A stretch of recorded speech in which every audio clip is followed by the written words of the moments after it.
So great morning, everybody. Welcome. Thank you all so much for being here. We've got Thanksgiving this week. I know it's a big week. People are traveling, spending time with family. So I just really wanted to say thank you all for your time and energy today.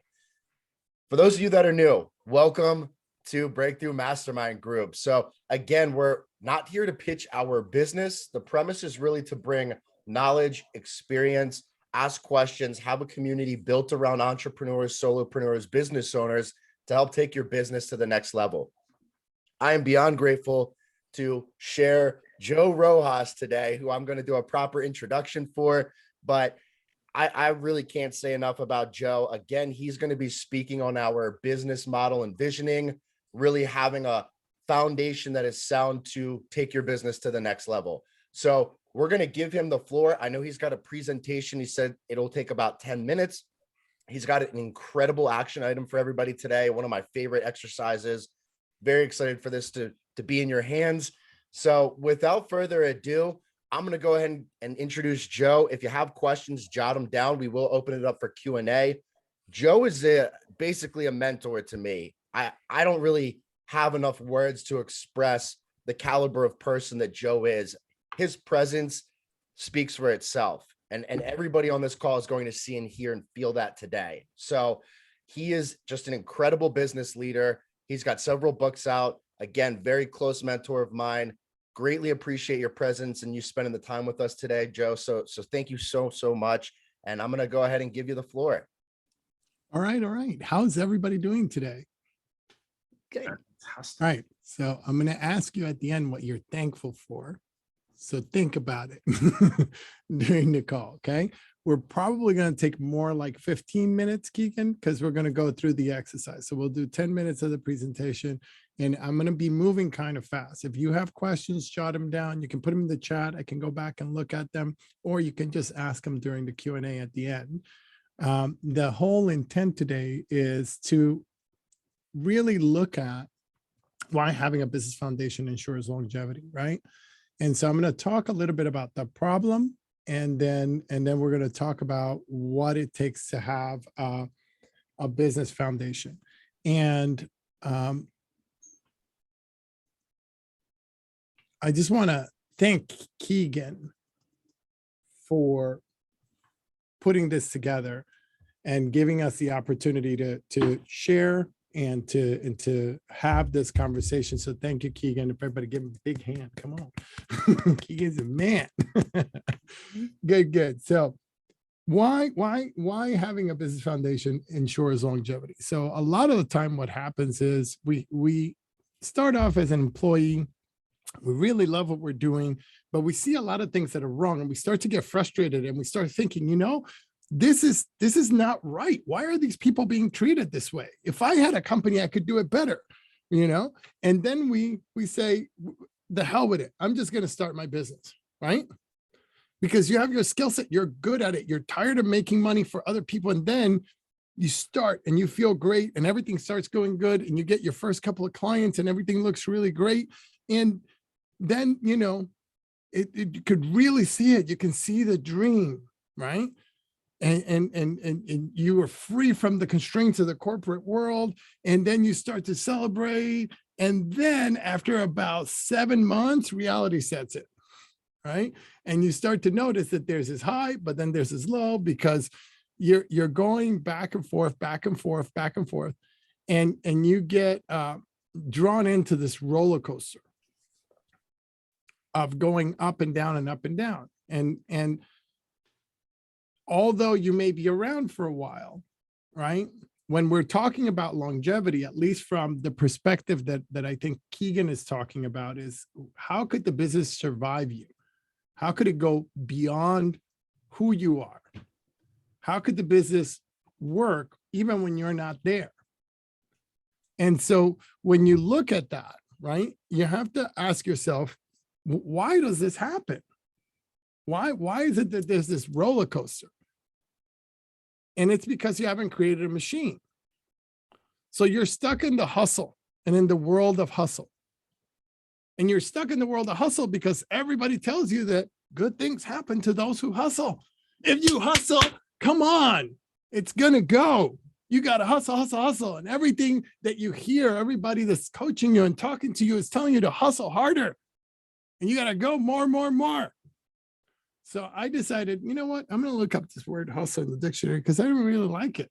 I don't like this whole hustling thing.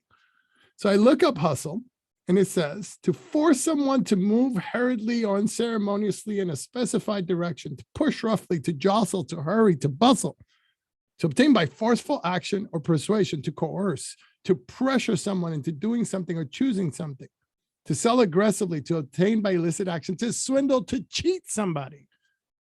And I was like, I don't want to turn into this guy. You want to turn into this guy? Is there anybody here that wants to turn into this guy? I was like, no, I don't want to be that guy. So if I don't want to hustle, then what is it that I want to do? Well, then I need to step back and I need to build a machine if I don't want to hustle. And I said, well, this word machine, what the heck does that mean, right? Well, a machine is an apparatus using or applying mechanical power and having several parts, each with a definite function and together performing a particular task. I said, well, if I'm going to build a machine, what are the parts of my machine? I said, well, that's my team. And each performs a particular task. Well, what does that make me then? Well, it makes me an entrepreneur. Well, if I'm an entrepreneur, what is that? So an entrepreneur, the dictionary definition is a person who organizes and operates a business or businesses, taking on greater than normal financial risks in order to do so. And here is Start, Grow, Manage, we say, it's someone who builds and runs a machine. In addition to that definition, is someone who builds and runs a machine, right? And so people don't usually build machines, you know, but you have to work as a team to make that machine work. People normally do work. They hustle, they grind. That's why they end up on that roller coaster. So if you take the case, right, that this is all of work that there is. There's two types of work. There's delivering and there's overhead. And delivering is doing the stuff, right? So you're actually doing, if you're a coach, you're coaching, if you're there, and the overhead is the selling of the coaching and the billing of the coaching and the this and the that part and the other part, right? And when you're a solopreneur, what ends up happening is you get ready and then you're selling and then you're doing everything that you need to do to get there. And then you get the sale and now you're delivering. And while you're delivering, you stop doing the overhead. And then you're like, hey, why aren't any new sales coming in? Oh, because I'm not selling. So I need to go back and sell. But then now you go back and sell and now you're not delivering. So now the client that you do have is calling you and saying, hey, where are you? You're supposed to be doing my stuff. And you're like, oh, I got to go back and do that. And then you look in the bank and then there's no money. Oh, I got to go invoice. And then you go do that. And then do that. And then you end up in the entrepreneur spin cycle. Right? And there you are in the spin cycle going. Now, I'm going to ask you a question. You can just nod or shake your head. Do you think that this leads to a good outcome in longevity? You get thumbs up, thumbs down. What do you think? Thumbs down, right? Does not lead to a good outcome in longevity. So what do you have to do? You know, when you listen to everybody that's talking to you, they're telling you to spin faster, right? Hustle more. But the problem with that, there's no time or space for future thinking, for planning, for getting others to work for you.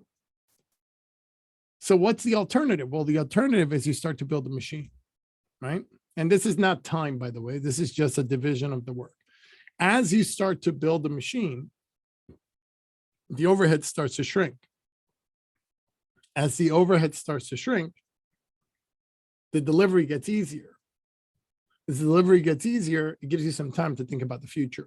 The more you build the machine, so if we looked at this on a time curve, that thing would just keep going up and up and up and up and up and up, right? Because that right corner would just keep going up infinitely, because the bigger the machine gets, the smaller the overhead gets, the thinner the delivery gets, the more you can think about the future. And so you start to really build something that can exist on its own, separate from you. So you can create space, so you can think about the future. See, there's no time and space for thinking and planning and getting others to work for you right now. And that's what's stopping you. That's what holds you back. That's why longevity, there's a lot of people that I'm working with now that are in their 60s that didn't do this. And now they have no exit plan from their company. They have to work. They have to keep working if they want to keep making money. So we don't think about it when we're in our 30s and 40s, but then when we get in our 50s and 60s, we're like, hey, wait a minute, how am I going to wrap this thing up? Well, if you don't build a machine, you can't wrap it up and you have nothing to sell. If you want to sell it, if you want it to outlast you so that you can sell it and somebody else can take it and take it to the next level, and then that person can take it and take it to the next level, and they can keep going, you have to build a machine. All right? So what do you need for a machine? You need 5 things. You need a defined target customer or avatar. You need the problem you solve for that customer. You need your program for solving that problem. You need repeatable sales and marketing. And you need repeatable delivery. That's what you need, right? Now, how about to build the machine? What do you need to build the machine? Well, to build the machine, you need your vision.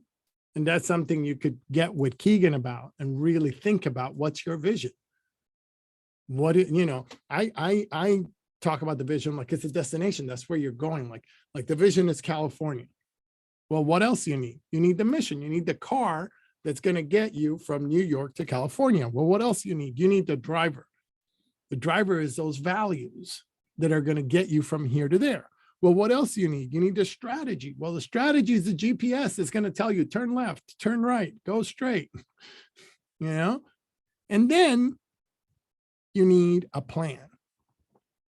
Where we're going to stop for gas? Where am I going to eat? Where we're going to sleep? If you have these 5 things, then you can build a machine. And then there's actually getting stuff done. So what do you need to get stuff done? Well, to get stuff done, you need accountability, you need a team, and you need tools. If you have these 3 things, and that's why I love the work that Keegan is doing with the BMG, because what you end up with is a group of committed people that are coming together to really hold each other accountable, to be that team for each other, and to provide tools and speakers and all the things that Keegan is doing to help us get better, right? So that at the end, you started this thing and you're going, and you can have your vision of the future and have that be the reality of the future. So I'm going to stop there for a little bit, Keegan, and take some questions if you like, and then we can go into the big 3. Joe, thank you so much. I've got 2 things I'd love to share, but before I do, I'd love to hear any questions, comments, concerns from everybody. Or snide remarks. I love snide remarks. Where are you, Matt? Well, real quick, while people are putting their questions together, I'm going to share something that I think is really relevant based on what Joe shared. And again, Joe, thank you so much. There's this common theme of hustle and grind. I see these words come up over and over and over again. But the fascinating thing, they actually did a poll over the top 10% of people in the world. This wasn't limited to the United States. This is all over the world. And what they found from the top wealthiest people was there were 3 words that were in common. And those words were full engagement, being fully engaged in whatever you're doing. The next word was actually joy, having joy in what you do. And then that third piece was confidence, delivering with a level of confidence. So this ties into exactly what Joe was saying. And it's fascinating to me, because if you just put yourself on this hamster wheel of hustle and grind and over and over and over, you are going to burn yourself out. You have to create a system to take your business to the next level, to expand. Joe talked about having a team. You've got to build that team. You know, when we think about our purpose, our overall purpose in life, that really comes down to serving other people. And how better can we serve other people than by being passionate about what we're doing and have a system that's replicatable that we can share with more and more and more people as we grow. So I'd love to hear from the group any questions, comments, concerns, experiences relevant to this process. Don't forget the snide remarks. I don't have any snide remarks, but Joe, I like how you simply broke down everything and the analogies that you use. Very powerful for me. I totally understand what you're saying, and I've done this in the past myself.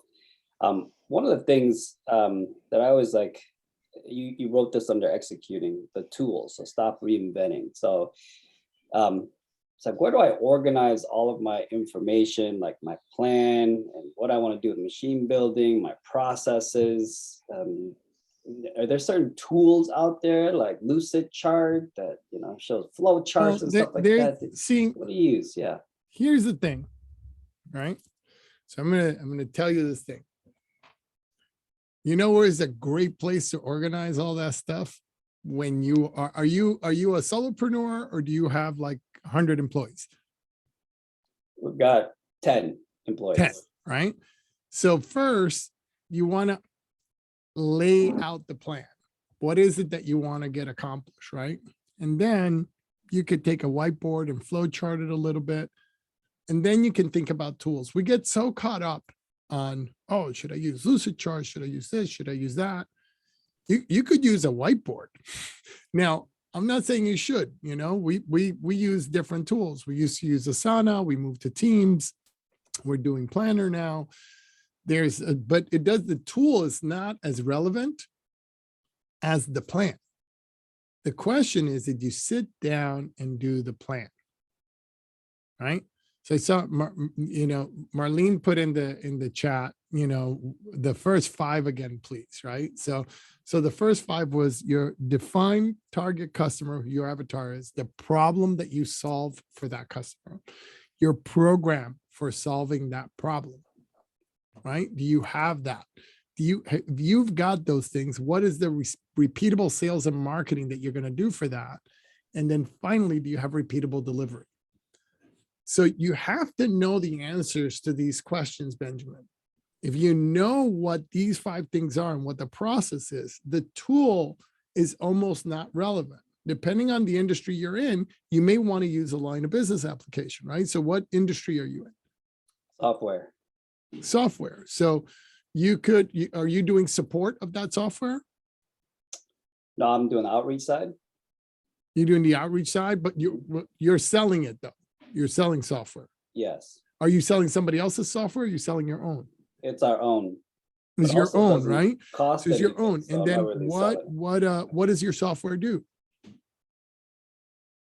It's a B2B online marketplace. It's a B2B online marketplace. Does it have a back-end CRM? Yes. That's where all your data should be. It should be in your own software. If you're selling a B2B CRM that tracks all that stuff and tracks the to-dos, you shouldn't be using somebody else's tool.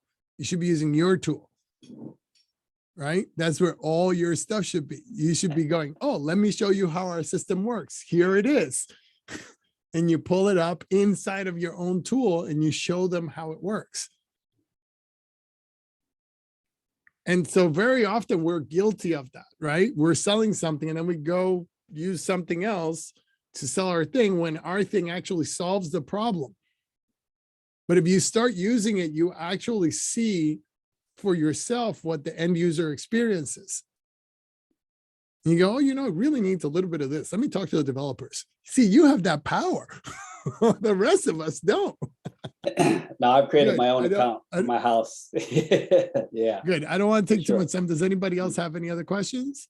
Yeah, Joe, I got a question. Sure. So to play devil's advocate, it's like having that plan and having that machine is great, but then I feel like there's always that second part where like you need, the customer or the person that you're looking to service, kind of meet you halfway in the sense like that they want that help too. So my Well, question no. is- See, that's in a world where you're trying to find people that don't have a problem. See, when somebody has a problem that they need fixed and I find that person, they're going to meet me halfway because they have the problem. But if I'm trying to push a solution down the wrong avatar, they're not gonna. So you can be devil's advocate all you want, but if I'm drowning and you got life preservers, I want one. How much you want? I'll pay whatever you want. Throw me the freaking life preserver. I got 10K right here. I'm drowning, and you throw me the life preserver, I'm gonna take it. Right. So what you have to is really define target customer. I love when I get on a networking call and I hear these words. I work with any business owner. No, you don't. No, you don't. No, you don't. See, if you work with any business owner, it's like this. Answer me this, Ryan. I'm driving down the road, right? And I see you on the side of the road and I pull over and I go, excuse me, sir, sir. And you say, sir, excuse me. You say, Hi, sir. hi, I need some directions. I'm lost. Where are you going? I don't know. Well, how can I help you then? Exactly, right? You can't. That's the same thing as having an undefined avatar. It's the same thing. Because when you go and you say, I work with any business owner, everybody stops listening. But if you go in and you say, I work with plumbers and the problem that plumbers have is X, right? There may not be a plumber in the room, but 4 people will walk up to you and go, hey, you know what? I know a plumber that has that problem. Can I introduce you?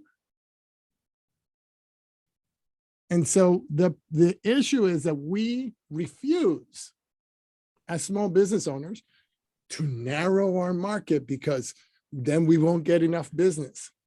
What we don't understand is that that is what is killing us. That when you narrow your market, when you speak, people know exactly who you're talking about. And if that person's not in the room, they will find them for you. Does that answer your question, Ryan? Yeah, I thought I was gonna have a different question, but that actually answered something even better. So thank you. Good. Any other questions? I got one quick one. Sure. So, you were talking about, the dream and that line that you hope to achieve.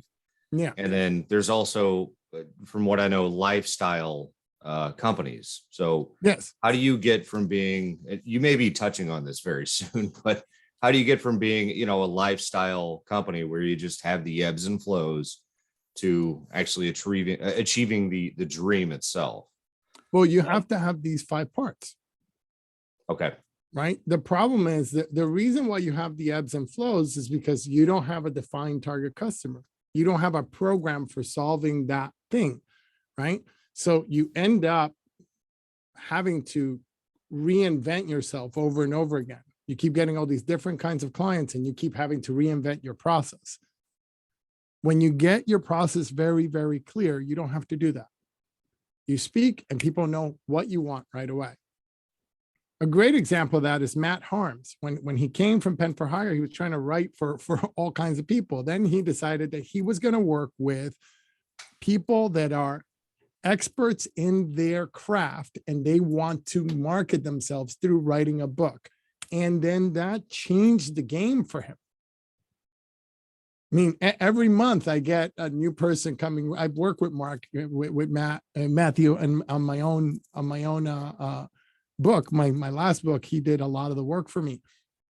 And, I get about once a month somebody calling me that's vetting him to see, to see if they're going to work with him. And it's because he really figured out that he works with industry professionals that want to be experts and want to use a book to be expert. Now, there's a lot of other people out there that want to write their memoirs and Matt he's like, yeah, that's not for me. I'm sorry. This is who I work with. I work with people that want to write a technical book that explains what they do. right? And then all of a sudden, everybody knew somebody that they could refer to Matt, and he went from no business to, whoa, I need to hire some writers.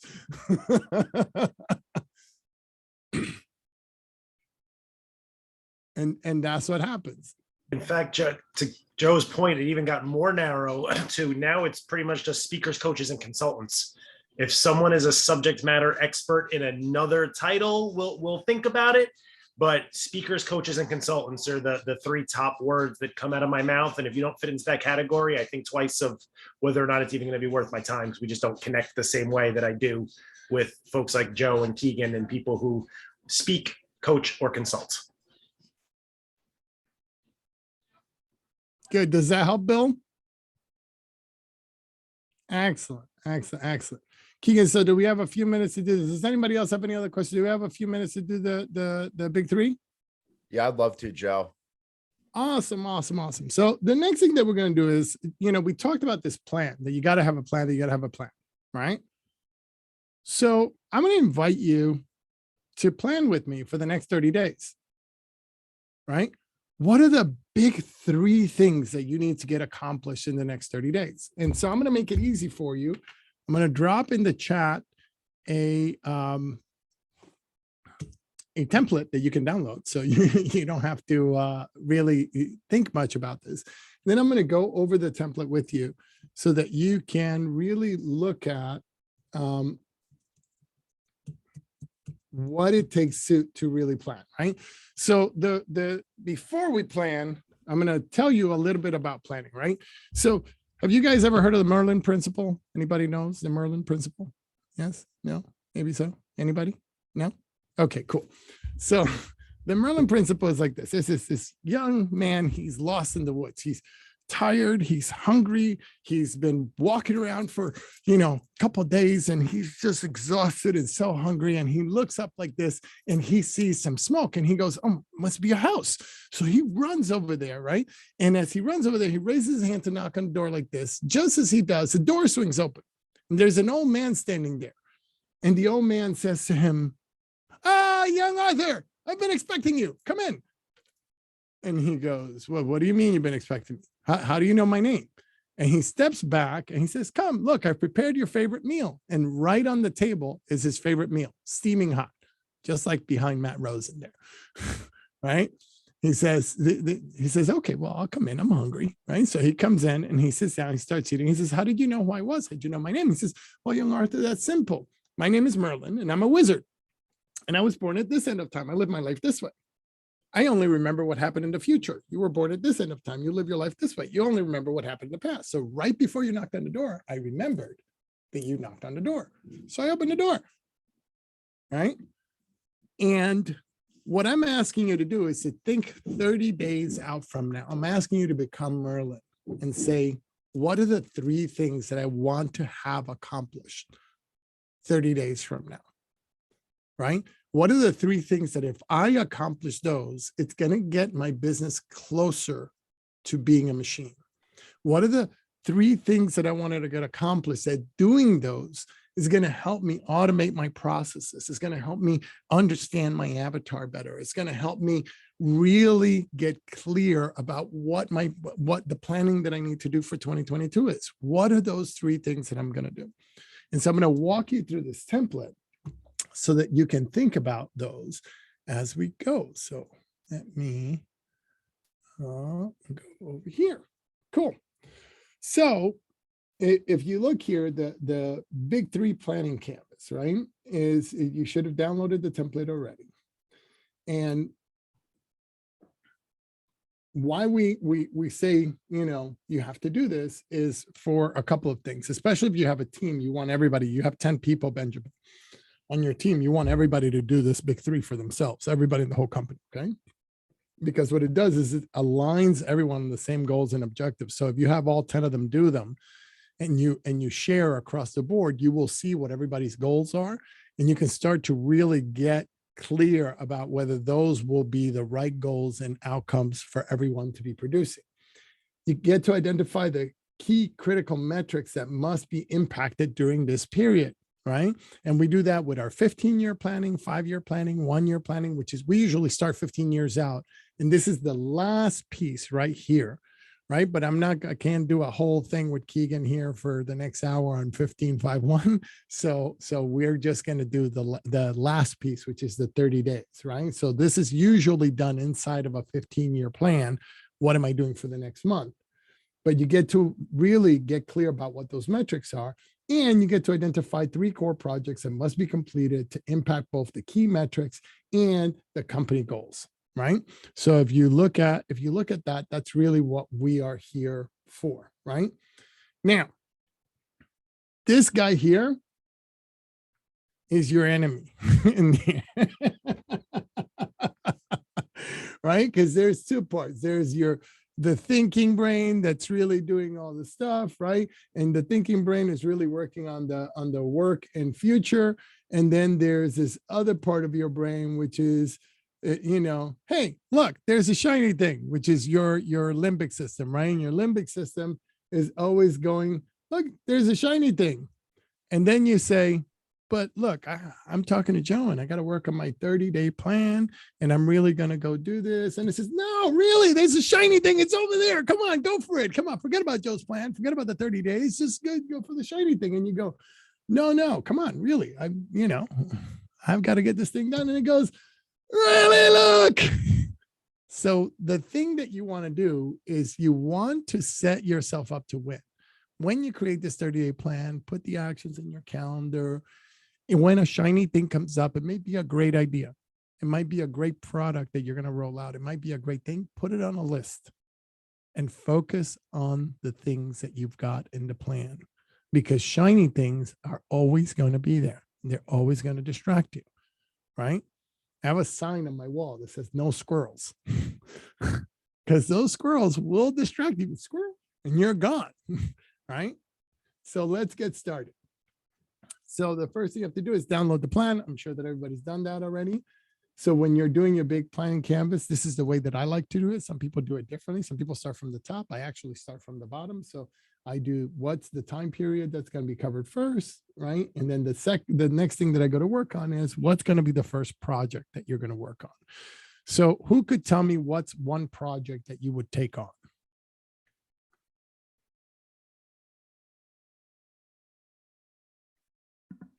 Yes, Hiring new people. Oh, I think Bill beat you to it, Matt. So you're going to hire new people. So that's the project, right? So the due date for that project will be 30 days from now. What's the best result? What's the best thing that could happen if you did that? And everybody else follow along with your own plan. Okay. What's the best thing that could happen if you did that, Bill? Increase production. Okay. Increase production. What's the worst result? I have to release somebody. You have to let somebody go, right? And what are your notes and assumptions about this? Well, it's, like you've alluded to it many times, targeting the correct people to accomplish the job. I have a very specific type of person that I need. And then trusting them after that. Okay. I don't have any trust. Remind me to talk a little bit about that, trusting them at the end. Okay. Then what's the second project that you could take on? Social media. Social media. What's the best result? Again, increase production. What's the worst result? I look stupid. And you spend a lot of money. What are the notes and assumptions? That too, yeah. What other notes are there? Yeah, any notes or assumptions about that? I don't have assumptions. I know I need to learn more about it. Trying to find the right people to help me out. So the first one is hiring people. Second one is social media. And then what is the third project? It's a good question. I've got a lot of I have a lot of insurance renewals. Again, that's why it goes to number one, why I need some help right now. It goes right. So you have so get how many renewals in the next 30-day period? How many? Yeah. 50. Okay, so 50 renewals in the next 30-day period, right? Best result? I keep my clients. Worst result? I lose them. Okay, right. And then any notes and assumptions about that? Stay the course. Okay. So I guess that's back to based hustling. on those three projects, what would you say the theme of this month is? wrap the year up and plan for the next. Yeah. Right So now. that could be the theme, or expand and retain. That's what I hear, right? Yeah, that's right. Yeah, yeah. Right. That could be the theme. So it's wrap this year up, or expand and retain, or both of those, or a combination of that. That's the theme, right? And we heard one metric already, right? So one metric is 50 renewals this month.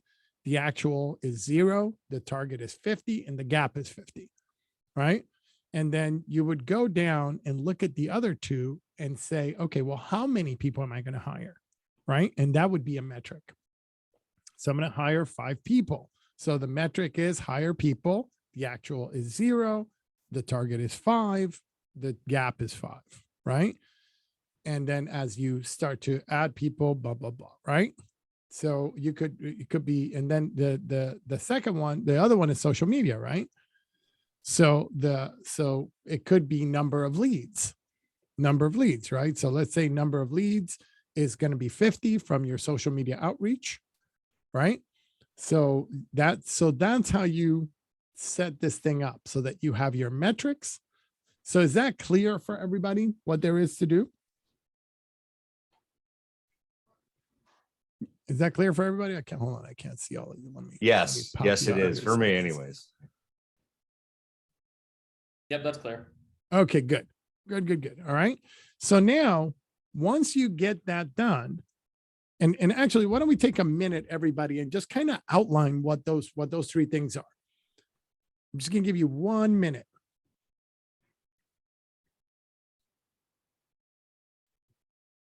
Give me a thumbs up once you have your 3 things. Bill, you've got yours already. So, all right, Matt, I think you have yours. Ryan, you have yours.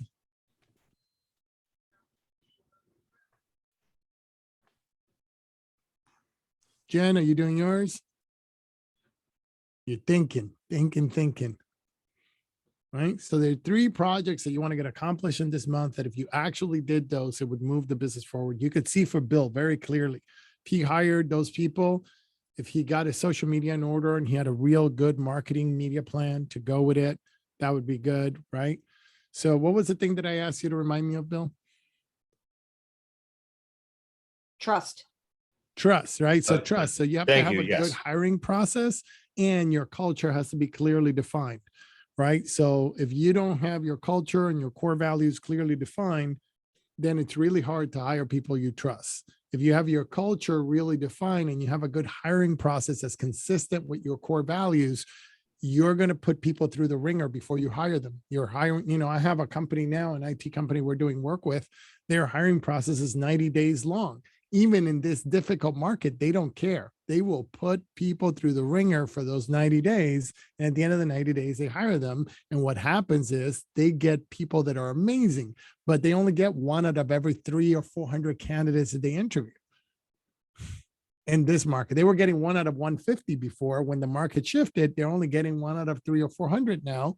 But when they get somebody, that person's amazing. It's consistent with their values.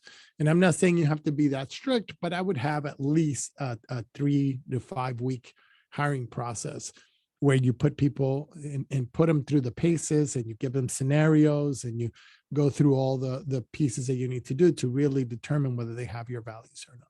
All right, is everybody complete? Do you have your 3? I was kind of giving you some stuff while you did your 3. Okay, so everybody's got your 3 except for Jen, right? Jen is still thinking. I can Yeah. tell Jen is Well, still I going. actually had a quick Right. question on it. So all of the ones we have discussed have primarily been operational type goals. Yeah. We keep these 2 operational goals. No, they don't have to be operational goals. Absolutely not. Okay. Absolutely not. Right. So you can look at them in whatever is going to move the business forward, whether they're operational, they could be attract, convert, deliver, complete, manage and expand, or design goals like around designing the business. Any one of those 4 areas is great. All right. So what you want to ask yourself now is, can the project really be completed in 30 days? Or are you smoking something? So If you're not smoking anything and it can be completed in 30 days, that's great. Does the due date allow enough time in the period for the project to impact the key metrics? Right? So are you going to be able to make those numbers? Is 5 people too many people? Is one person more realistic, right? In the case of Bill, I said hire 5 people. Hire 5 people in a month is not realistic, right? But maybe hire 1 person a month is realistic, right? Maybe, I don't know, if he's got a good pool of candidates already and he's got some resumes sorted out, he's already been talking to some people, that might be a good one for him, right? And who is responsible for each project? And do they have the bandwidth to take this on along with their normal duties? And if that's all you, then you have to really figure that out. And if you don't have that, then you need to figure out who you're gonna hire to do this for you, right? Or whether this is a project that you should be doing at all. And if you can, so now it's commitment time. It's time to really, lay down the law, fill out this plan, and put your signature on. So that's it. That's all I have for you folks. If there's any other questions, comments, or snide remarks, I will happily take them all. And Well, I think last night we actually on our team had a training on this. And the key to all of this is keeping your agreement with yourself. absolutely, You know, and 100%. yeah, and interesting because in the book they tied it to your self-esteem. Do you consider yourself and your goal important enough to really stick with the agreement that you just put on that paper? Yeah.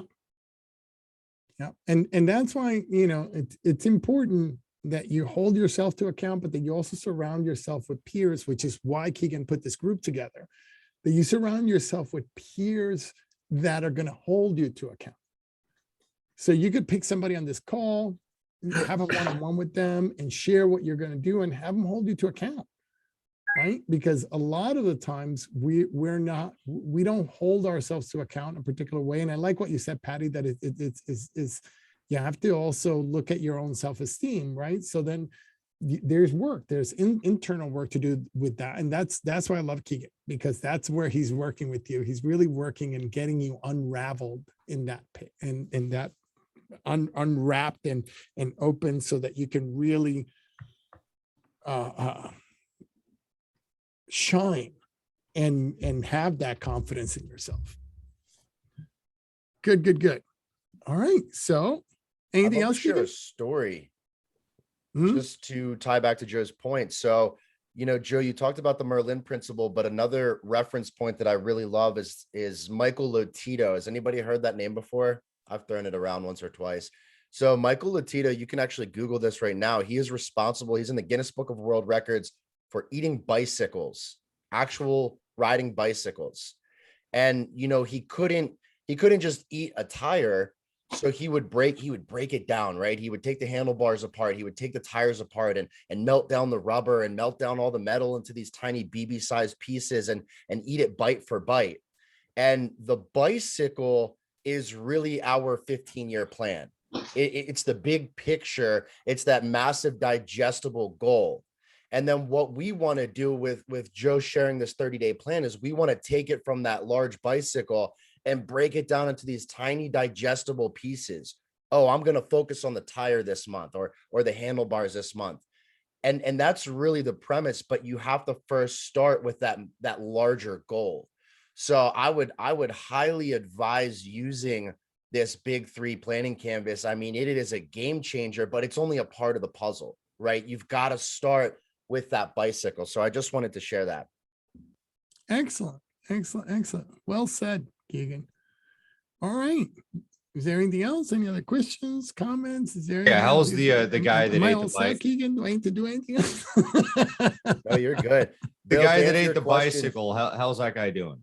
He ate, I think, like 18 bicycles. He ate TVs, skis, all kinds of stuff. Died at 57. Oh, that happens if you eat that many bicycles. Yeah. Yeah, well, that's the irony of it all, from all the metal. I'm reading. He also read a Cessna plane. He ate a one? Cessna plane? Holy moly. An entire Cessna plane. Wow. Well, you know why? Because it was in plain view.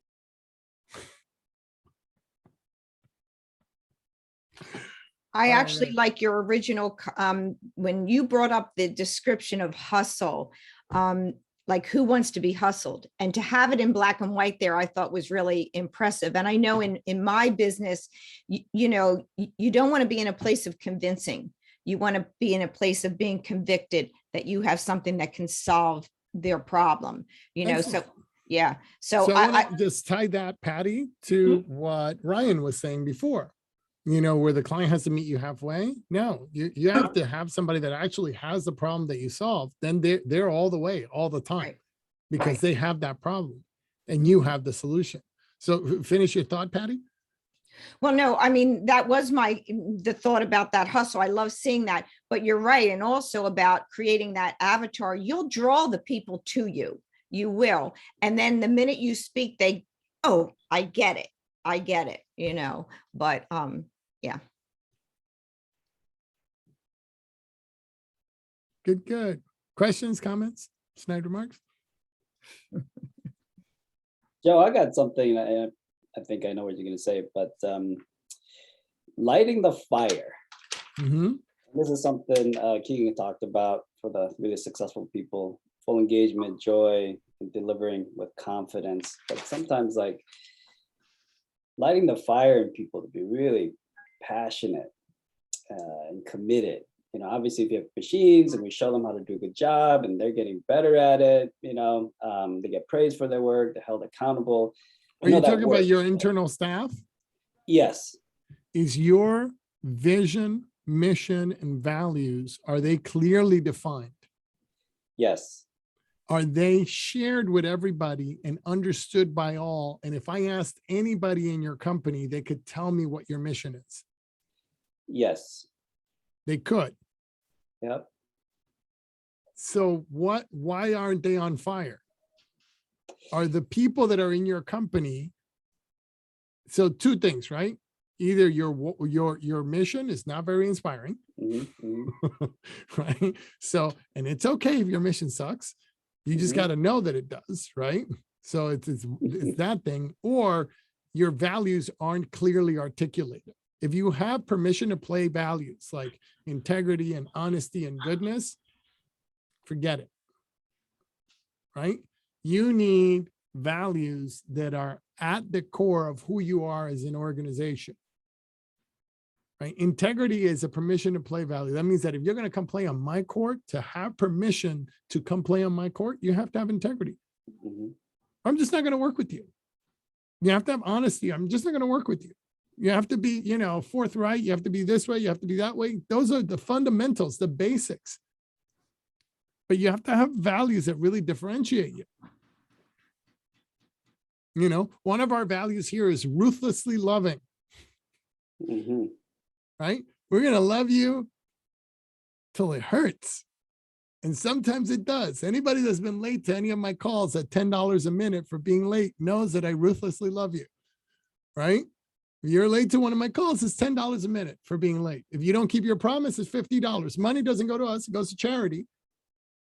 Right? But that is so that you're on time. It's not so that I'm on time. I'm there 15 minutes early every time.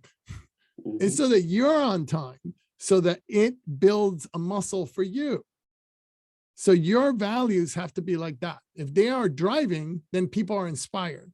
Your mission needs to be like that. There has to be a clear why you do what you do. Right? So listen to inspire and nurture the human spirit. One cup, one neighborhood, one block at a time, whatever it is. Or one neighborhood, one cup, one block at a time. Something like, who is that? Starbucks. That's Starbucks, right? So that's Starbucks, but that's why those people are so happy behind there, the baristas, because they're there to nurture and inspire the human spirit. That is a worthy cause. And if your mission is not a worthy cause. I'd like to throw one more thing in here. Ben, you talked about having this team built around 10 people.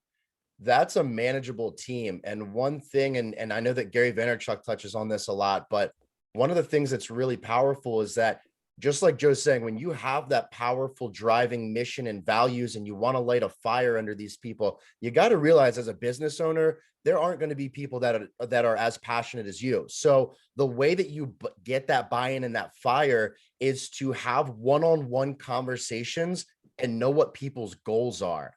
If I'm a manager, a business owner, and I know everybody's goal on my team, now I build that up for them. Oh, you want to get 10 sales? You're absolutely right, Ben. That's going to contribute back to that end goal of making that 150K this year. Knowing people's goals in that hierarchy and that higher level and having that powerful driving mission with those values, you know, you've built your team around the right people. Well, now you've got to take it a step farther for them and tie it back into their goals and their desires. And that's how you get that extra fuego. I hate to do a gratuitous plug, but I will, Ben. Mentor assisted power planning. The mentor part. I like it. No, so for me, Is in how to my mentor people so that that's happening. Go ahead. yeah, in my own department, you know, I would say my guys are good, but I got to move this message up to the CRO that just joined us, plus the CEO, plus the president, plus the CTO for the other parts of our machine, and make sure that it's all working together. Because if it's only my team that's, you know, bringing in the new accounts, but it's not processing through completely with that kind of passion and commitment to ultimately produce that care that we're looking for our end users, it's just not going to work. So this has been great. I appreciate it. And I love this Big Three planning canvas. And I like how you broke everything down. Like I said, the analogies you're using, I can see why you're so successful, and everyone knows you, Joe. So thank you. Good. Any other questions? Do you want to wrap us up, Keegan? What do you want to do? Yeah. Does anybody have any last minute questions, comments, concerns before we close out? Yeah, one more thing. Joe mentioned that, you know, we have to think about something we're thankful for. Oh, yay. You want to wrap us up, Keegan, with that? Let's do it. Let's start. Let's close out with some good tidings or some gratitude. Who wants to start us off? Well, I'll go first. I'm grateful to be here with my cousin Diane, who was kind enough to fly me up to Baltimore, and I'm grateful to be around, especially with COVID, and I'm with unknown people that unfortunately died this year. So that's, you know, been very humbling and you know, reflective in terms of how life is too short and death is too long, and to make the most of every day because nothing is promised tomorrow. And I'm grateful to have a roof over my head and food on my table, and the fact that I can keep, you know, continuing to strive to be a better person, myself or other people every day. So I'm grateful for who's in my life and what I have as opposed to what I don't have. I love that. Thank you, Matt. Patty. Patty. yeah, so I'm grateful, you know, with life and with kids and all that, we all have these up and down periods. And at the very moment, life is good. Everybody's healthy, in great relationships, and I can't wait to see them all on Thursday. Love that. Who's next? Keegan, it's Marlene. Marlene. Good morning, everyone. Good morning, Joe. I am most grateful for this wonderful health journey that I'm on that started in April with Keegan, and now I am 57 pounds down, no surgery, no medicines. So, and my numbers yesterday with the doctor were phenomenal. Woohoo! I would also like to say that I'm grateful because my sweetheart from 44 years ago is flying me to Florida. So I will be able to see my mom and dad and family members. And of course, what a wonderful holiday, Thanksgiving, where we can reflect about all the things that we have. God has provided greatly. And this group. So thank you very, very much. Keegan is phenomenal, loving, and I love the work that he does. Thank you so much for sharing, Marlene. You've done an incredible job, by the way. All right, guys, who's next? I'll go. Yeah, so I'm thankful for not just my family, but for the other advisors here I work with and my managers and all the networking groups I'm in, and especially for joining this one, just to feel the support for taking that risk of joining my career here in personal finance as, something that's, very much working hard and a risk to, not making an easy salary to start off with from the jump. So it can definitely get stressful, but like I said, like I can't be more thankful for my family and the support I get to really believe that I am doing rewarding work and that it's going to come and it's going to be great, especially for working hard here and joining these kind of groups. So that is, yeah, that's really what I've been thankful for this year. I'll go real quick. One of the things I do every night right before falling asleep, and it actually helps me fall asleep, to kind of start listing the things that I'm grateful for. And it's amazing what happens over time when you do this. But more often than not, my family's health is up there. But particularly to this group, even like last week, Keegan, we talked about just being around good people who really care about other human beings. It just feels good to be in this kind of environment and just meeting everybody. So I'm really grateful that Keegan, you built this team, this group, and we're able to meet on a weekly basis and kind of spread that positivity and enthusiasm in what we're doing. So thank you. Thank you, Ben. You're definitely a positive influence. I love that. And thank you as well, Ryan. Joe, Jen, Bill, Ashley. Unfortunately, thank you so much. I have to go. But Joe, I want to connect with you at some point. Patty, Ashley, Jen, but I have to run. Go Thank to you Joe, so much. go to joemeeting.com, Bill. That's the easiest way to get me. Okay. It's easy to remember too. Joe Meeting. All right. So I just want to say I'm thankful for you, Keegan. Thank you for being in my life. Thank you for all of the great things that you're doing to inspire people, to move people forward. I have a hard stop as well, but I just want to acknowledge everybody for all the work.